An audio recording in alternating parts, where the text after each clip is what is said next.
Nightwing Joker head sculpt and the Spawn Gunslinger, and I made myself a Joker Gunslinger.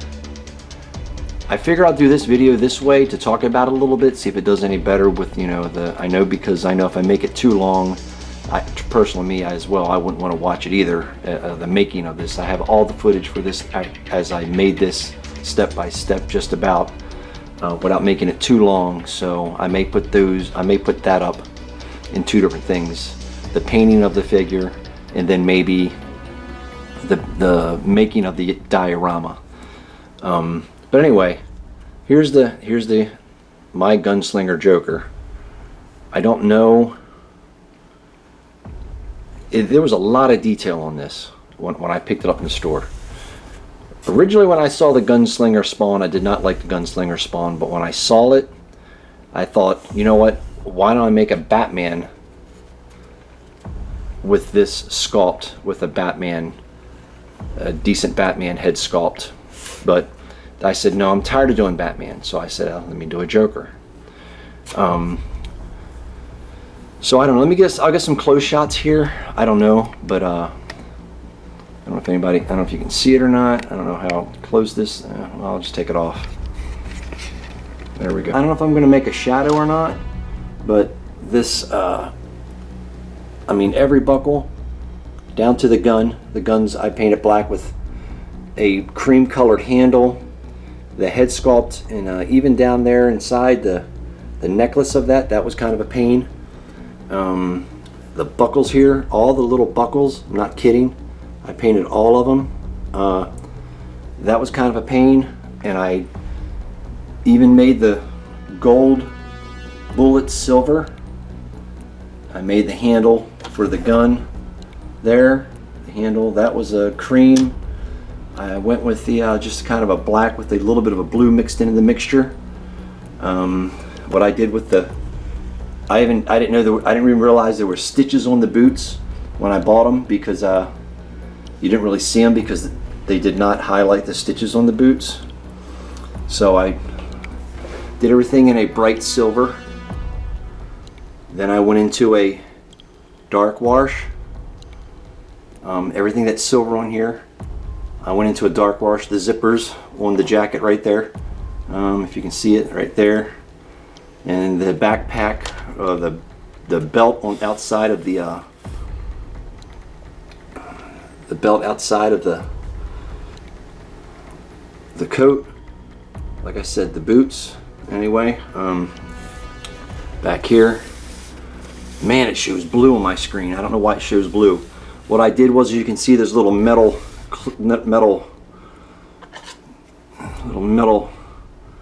like a safety pin of sorts. I put it down because I could not get him to be in this pose without having him, and I did not want to glue him to the base. I can always cover that hole up if I had to with some super glue or some glue of some sort. But yeah, I did the body in white. Well, not just white. The head color was completely different than the chest after I got done. So I had to let me get closer. I have the how I did it, the making of this. I had to paint it a couple times to get the right color from the head to the chest. So I had to do somewhat of a repaint and mask off his face a little bit. But the gun, like I said, they were brown grips with silver. It was a silver gun with brown grips. As you can see here, just standard silver, some black wash on it. Whoops, I'm just throw them off the damn platform. I kind of like this pose. I didn't do too much stuff on the actual coat, but I did some highlights and shades, but you can't see it on the camera. I don't know why it's coming out purple. I mean blue. I don't know why it's coming out blue. I do not know why. I don't know if you can see the detail there or not. This one took a while. But I tell you, I'm getting there. I'm getting there. I'm not there, but I'm getting there. Let me come back out here. I'm getting there. I went out of my comfort zone on this one. I procrastinated a lot on this one. I try to make my lines as straight as possible, as clean as possible. I even put little, I don't know if you can see it or not, but I put little, it's probably going blurry. Even made the eyes, put some dark inside the eyes of the skull. You can see the darker purple that's separate. It looks like it's, I don't know why. I don't know why it looks blue. I hope when I apologize if I keep saying why is it blue. All right.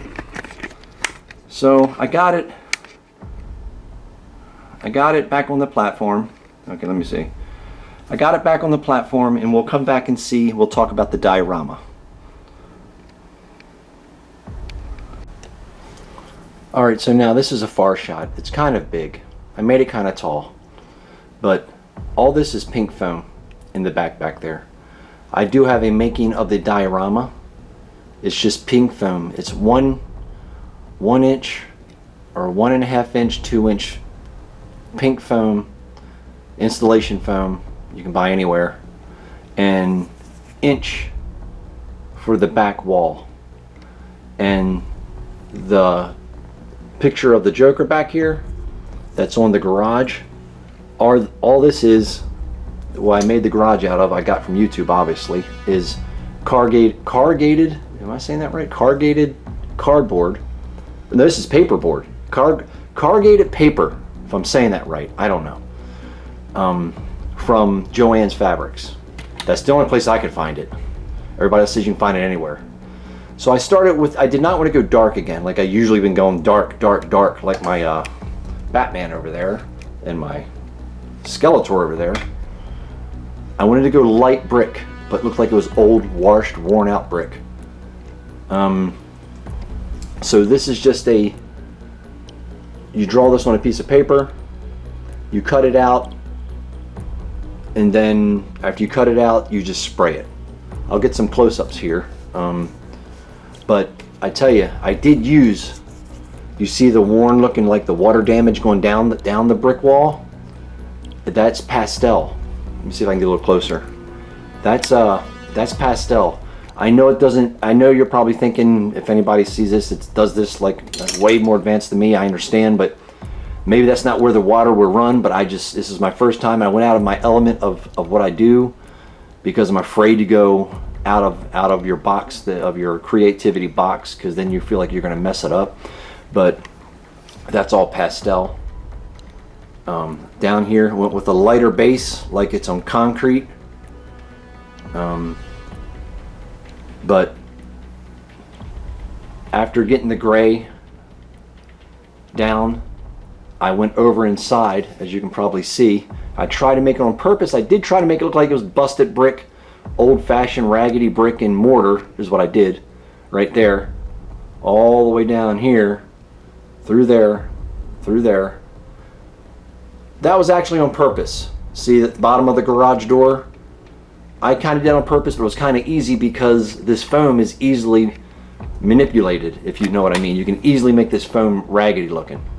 It's more hard to keep it as a smooth, soft texture than it is making it look raggedy. But it was funny when I did this base. I actually spilt black wash on the base and I had to do it over again.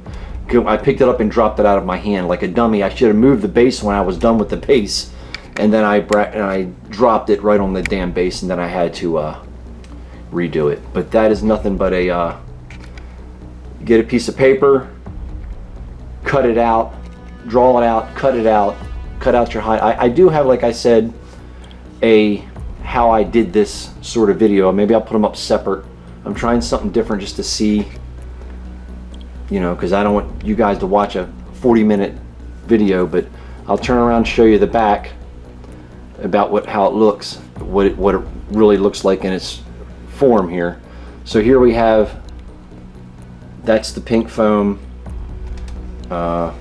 See, it's just pink foam, installation foam that you can get anywhere. It's really inexpensive stuff, and it's kind of neat to work with. I like it, prefer. There's other kind of foam people work with. I see. I did not make this. I did not glue that on there. I put some tape down here and I put some pins down here because in case I had to transport this for some reason, I wouldn't where I can just pull it apart and it'd be done, or put it up, or just, I don't know, you know what I mean. I just, you know, just whatever. All I did was back here, as you can see, as you can see right here, I cut it out and I pulled it out a little bit. I can't think of the word right now because I'm making the video, because my mind's going blank. I recessed it into the wall. There we go. There, I recessed the garage door into the wall, and that's it. This is my Gunslinger Joker. Let me get another shot for you guys maybe before we leave.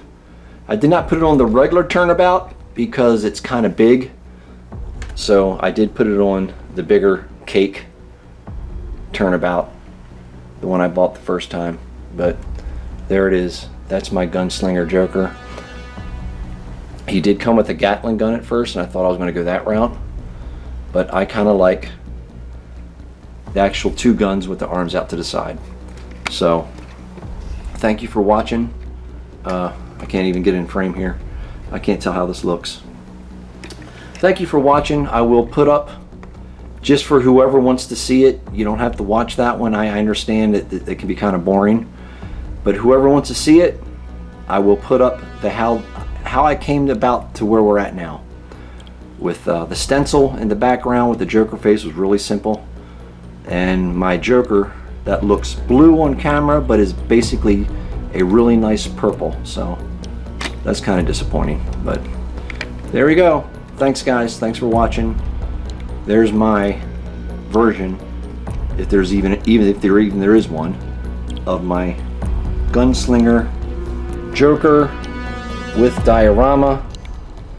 I'm getting there. It's taken a while. I'm still not comfortable with, and I'm getting there. I appreciate if you watch, but there we go. Until the next time, thank you guys for watching.